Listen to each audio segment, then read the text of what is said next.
Welcome to the coolest stuff on the planet. Well, hello! I'm Matt. And I'm very delighted, Rachel. And you're listening to a nifty little travel podcast that we have entitled The Coolest Stuff on the Planet. Yay! That was a gift to me from Matt. He does wonderful accents, so I'm always trying to get him to do silly little voices. So thank you, Matt. According to Rachel, I am able to do wonderful accents. Thank you. So this topic is one we said we might do before. Yes. And I'm really glad that we got to do it. So today we are going to the Great Bear Rainforest in Canada. Welcome to the Great Bear Rainforest. And this is the name given by environmentalists to this area. It's a coastal temperate rainforest. It spans 250 miles on the western coast of British Columbia. And now a coastal temperate rainforest is a different kind of rainforest than your tropical rainforest. And in fact, the Great Bear Rainforest represents the largest remaining tract of this left in the world. And so it's full of wonderful biodiversity like any rainforest. And my particular favorite, aside from the bears, are the trees. Yep. Big shocker. Yes. You have these amazing old growth forests. Some of the trees are more than 1,000 years old. That's just wonderful.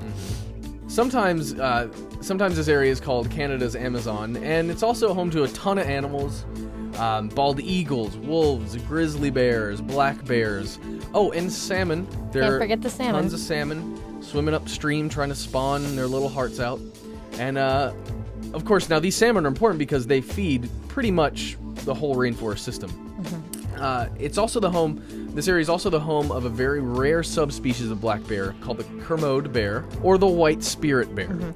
I love this. I think we hit the bear jackpot here because I know we talked about a lot of bears, but this bear is awesome. Didn't know there was one of those. It's so great. Yes, we totally won.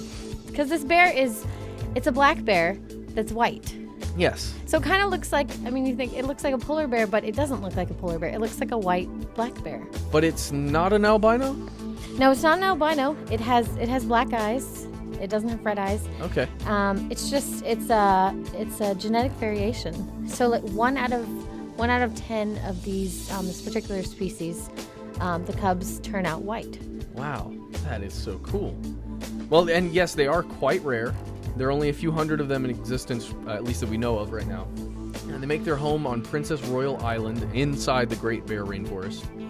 In this bear, along with the forest, is a major reason that the GBR has been the subject for a decades-long struggle between logging companies and environmentalists. Right. So in February of 2006, after years of this sort of back and forth protests and all the stuff that was going on, and in between some land use talks occurred and some negotiations. But in February of 2006, basically tribal groups called First Nations groups and the government basically negotiated an agreement which preserves 5 million acres of the Great Bear Rainforest, which is about a third. And also, for the rest of the lands that are not protected, they would implement this plan that would basically be controlled logging. So these land use agreements are kind of a big deal. It's a new thing. It's a new idea. It seems like a great idea because you're sharing the land. You're making use basically for resources that are needed for the local area. Which people need to do. Yeah. You're also protecting the biodiversity of this whole area. Which keeps the whole process going. Exactly. On March 31st of 2009, this agreement kind of came to fruition. The plan was set by the government of British Columbia, and then they established this 5-year plan, which I think is supposed to go until 2014, which will basically make sure everything's going along smoothly and that the conservation is taking place in a sustainable way. So the Great Bear Rainforest, it serves as a 1,000-year-old, 250 miles long lesson in compromise and moderation. That's nice. I love it. See, Caitlin? See? She's my niece-in-law. You need to share your toys, just like the conservationists. They share their toys? Yes, they're toys that are giant trees. Oh, and one more thing before we go. I did have to sneak this in, even though it's technically time to end, and I'm sure Tyler is giving me angry looks. Oh, yes, he is. But I just was thinking, Matt, that we didn't get to mention any of the cool marine life that's in British Columbia, like the killer whales and stuff. What are we gonna do? I'm hoping that we can do one last podcast on British Columbia. Will let us bow our heads? and then write some words down. All right, then. We'll see you next time. For more on this and thousands of other topics, visit howstuffworks.com and let us know what you think.